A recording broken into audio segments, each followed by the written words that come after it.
This is OwlUp, where learning happens in minutes, not hours. For a deeper journey, explore all our courses at owlup.co. Now, let's dive in.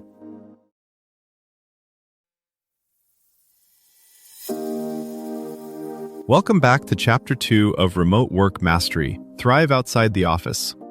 In this episode, titled Workspace Design, Create Your Productive Environment, we're going to explore how the layout and feel of your workspace can significantly boost your productivity. So, whether you're working from a cozy corner of your home or a bustling coffee shop, let's dive in and discover how to craft the perfect environment for your success.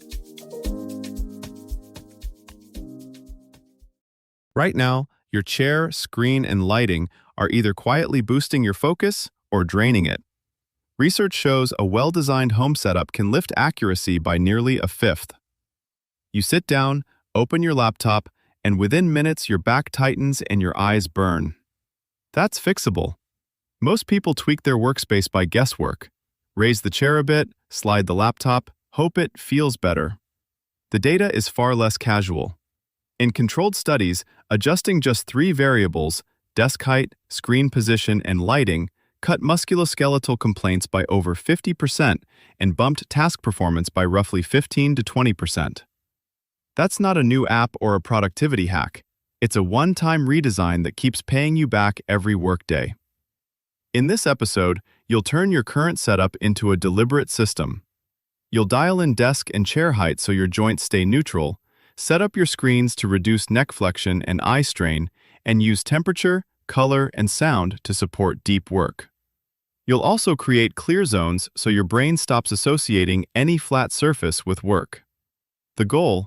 A workspace that quietly does 30% of the discipline for you.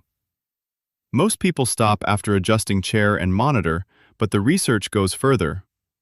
Environmental details you barely notice, temperature, noise level, color, even scent, can swing performance by double-digit percentages.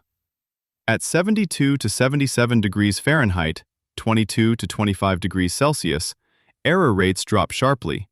Dip to 68 degrees Fahrenheit, 20 degrees Celsius, and mistakes can jump about 44%. Dual monitors have been shown to raise productivity by 16 to 32%, and a few well-placed plants can measurably improve air quality. In this section, you'll turn these background factors into deliberate levers so your space supports both deep work and recovery, not just basic comfort. Think of the rest of your setup in 3 layers: ergonomics beyond the chair, the invisible climate, temperature, air, sound, scent, and how objects are arranged to cue specific behaviors. Start with input devices and microposture. A separate keyboard and mouse, or trackpad, let you keep elbows roughly under shoulders instead of reaching forward. If you type 6 hours a day, even a 2-centimeter reach adds thousands of small shoulder and wrist loads. Aim to keep wrists floating straight, not resting hard on the desk edge. If needed, add a soft wrist rest no thicker than 1 to 1.5 centimeters so it doesn't force extension. For pointing, many people find a vertical mouse reduces forearm twist. Others do better alternating between mouse and trackpad to vary strain. Whatever you choose, if you feel tingling, burning, or sharp pain that lasts more than 24 to 48 hours, that's a red flag.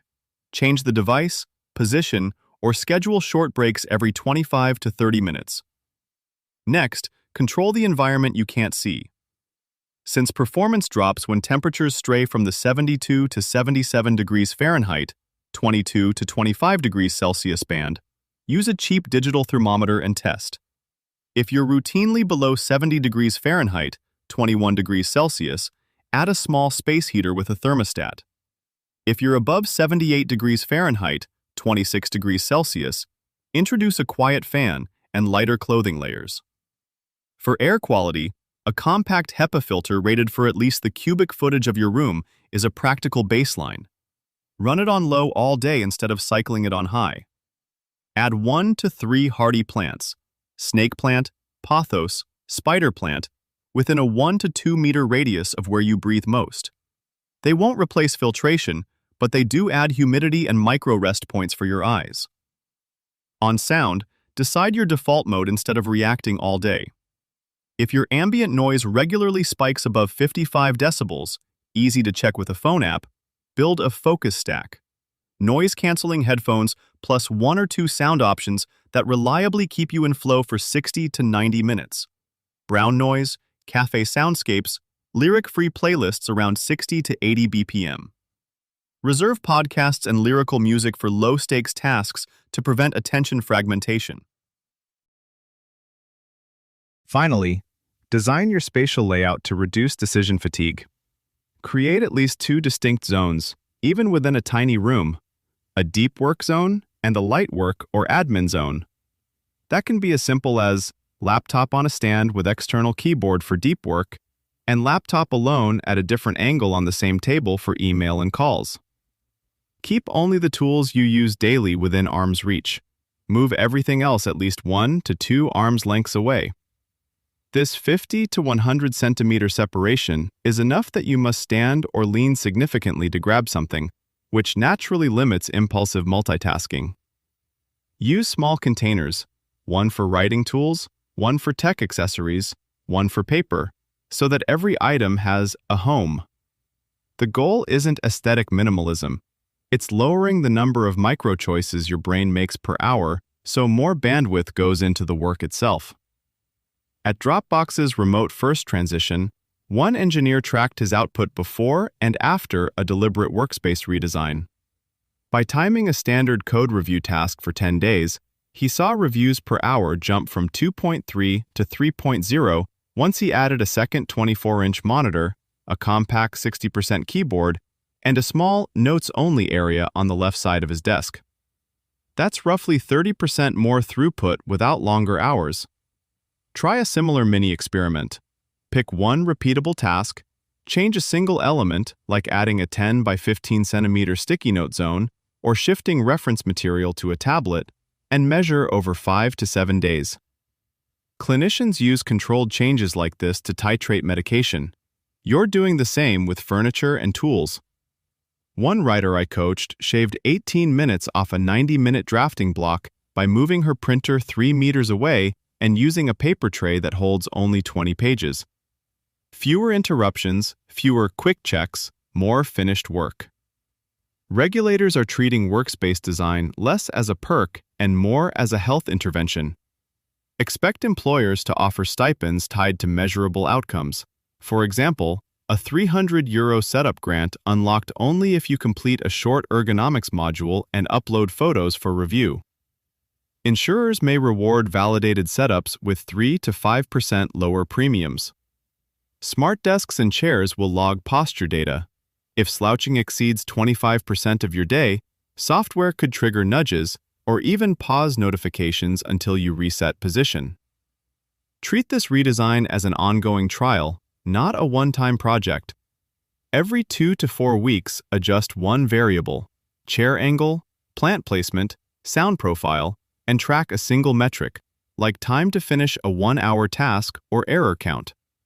After 90 days, you'll have 8 to 12 data points and a setup tailored to how you actually work, not how a catalog thinks you should. To go deeper, here are 3 next steps.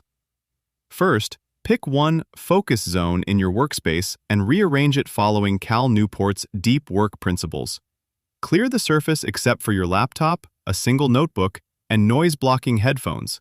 Try the Deep Focus playlist on Spotify or Brain.fm for 20 minutes today. Second, upgrade your ergonomics with concrete tools. Use the WorkRave or Stretchly app to prompt micro breaks and adjust your setup using the free Ergotron Workspace Planner so your screen height, chair, and keyboard are dialed in. Third, borrow one idea from Make Time by Knapp and Zaratsky. Choose a single highlight task for tomorrow, then redesign your space around it tonight. For example, move your phone to another room and install Freedom or Cold Turkey Blocker on your computer before you log off.